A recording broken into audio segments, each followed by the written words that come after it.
Sean, Diddy, Combs' trial was nothing short of explosive. From the very beginning, the courtroom was filled with emotion, shock, and at times, disbelief. For those who followed every step, the trial was a whirlwind of harrowing accusations, graphic details, and powerful testimony that left an indelible mark on all who heard it. One of the most powerful voices in the courtroom was that of Cassie Ventura, the "Me and You" singer, who took the stand over 4 painful days, laying bare the disturbing reality of her relationship with Combs. Her testimony was raw and unfiltered. She spoke of drug-fueled sexual encounters she called freak-offs, episodes of brutal emotional and physical abuse, and her years of silence that followed their breakup in 2018. Ventura revealed that after the breakup, she tried to communicate with Combs through a book she put a $30 million price tag on, hoping it would help him grasp the trauma he caused. When he ignored it, she filed a civil lawsuit in November 2023, accusing him of rape, sex trafficking, and abuse. The lawsuit settled just a day later, with a payout of $20 million. That number came out during her testimony, much to the shock of the public and press. But she wasn't the only one. A former employee, referred to in court as Mia, testified that Combs raped her more than once while she lived in his Beverly Hills mansion. She described a culture of fear, a place where even saying no to making a sandwich felt dangerous. Her voice cracked as she said, "I couldn't tell him no. Not about anything." Then there was Jane, another pseudonymous woman who dated Combs from 2021 to 2024. Her story chilled the room. Weekly freak-offs became routine, and she described nights that stretched into multi-day marathons of sex and drugs, often with strangers, sometimes with Combs watching, always with the sense that her financial security hung in the balance. He paid her $10,000 a month in rent, set her up with veneers, and gave her what he called a love contract. Even more startling was Jane's revelation that Combs still pays her rent, and her lawyer. Regina Ventura, Cassie's mother, took the stand and said she wired Combs $20,000 to stop him from releasing sex tapes of her daughter. The money came back to her days later, but the fear it came with lingered.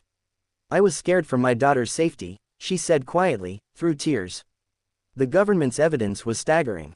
Photos of seized drugs, baby oil, lubricant, hundreds of bottles, alongside firearms, cash, and sex enhancement products. During a raid on Combs' Holmby Hills estate, agents found bags of ketamine, cocaine, heroin, mushrooms, MDMA, and more. In one hotel room alone, Combs had $9,000 in cash, prescription pills, and drugs that tested positive for ketamine and MDMA. And it didn't stop there. Witness after witness recounted Combs' eccentric and sometimes alarming behavior. Hotel staff testified that Combs regularly left rooms covered in candle wax and oil. One hotel manager said they charged him an extra $1,000 per stay for damages and deep cleaning. "He always spills candle wax on everything and uses excessive oil," a staff note read. Kid Cudi brought a different kind of testimony, one that involved alleged violence and intimidation. He told the jury about the time Combs allegedly broke into his home after learning Cudi had been romantically linked to Cassie. A month later, Cudi's Porsche exploded. He showed photos of the burned car to the court and recounted how Combs brushed it off with chilling indifference. "What vehicle?" Combs allegedly said when confronted. Even with this mountain of testimony and evidence, the case ended with a partial verdict. The jury found Combs not guilty of his most serious criminal charges, but the journey to that decision was long and agonizing. One juror took 350 pages of handwritten notes. The jury deliberated for days, reviewing transcripts, revisiting Ventura's testimony about alleged assaults in hotel rooms and at the Cannes Film Festival. They wanted to be certain before handing down their decision. Not all evidence was made public. Jurors saw videos of alleged freak-offs that weren't released due to the privacy of those shown.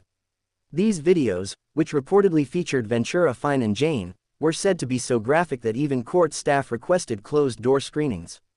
The footage reportedly aligned with much of the harrowing testimony shared by the women on the stand.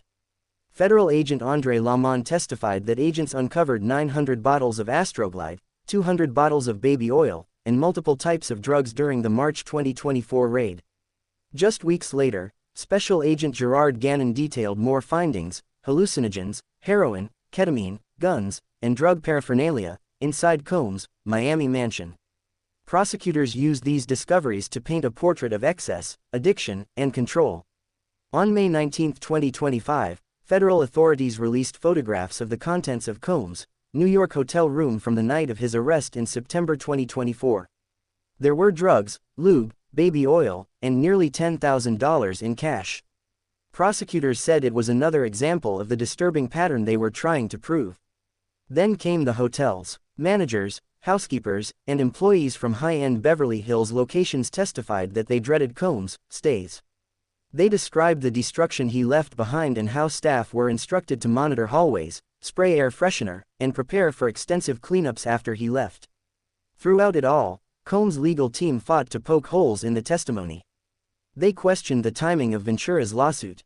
They brought up alternative theories about the Porsche explosion, pointing to potential female DNA on the bottle used in the blast. They denied every allegation, maintaining Combs' innocence at every turn. But the emotional toll was visible in the courtroom. Witnesses broke down. Some trembled on the stand. Others asked for breaks, needing time to compose themselves. The overflow room gasped when Jane said that Combs still pays for her life. Every day of the trial chipped away at the myth of the untouchable mogul, replacing it with the image of a man accused of monstrous acts. For many, the trial was about more than Sean Combs. It was about power, control, silence, and what it takes to speak out. Cassie Ventura Fine ended her testimony with a statement that will echo for years to come: "I can't carry this anymore. I can't carry the shame, the guilt." And with that, the courtroom was left with a lasting message, not just of what happened behind closed doors, but what it takes to bring those truths to light.